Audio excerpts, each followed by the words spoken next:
Good day po mga idol. Loaded na naman po tayo. Yung ganitong klaseng hub. Yan. Ganyan no. Yan naman ang klase ng gagawin natin. Ayan no. May butas. Yan, may butas din sa gitna. Tapos may butas sa gilid para para hantap. May thread po kasi yung butas na yan. Tapos ganyan. May order si customer 10 piraso. Pagkatapos ito naman medyo lumaki naman ng konti siya. Ganun din ang itsura niya May butas sa gilid para tapos lalagyan ng hantap. Lalagyan ng thread. Tapos may butas din sa gitna.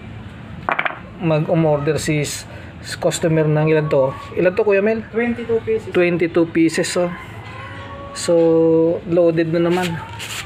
Kaya yung iba dyan na gustong gumawa dito sa amin, message lang kayo sa akin para baka sakaling makatulong kayo sa akin, makatulong din ako sa inyo. Yun lang po. Salamat. Bye-bye.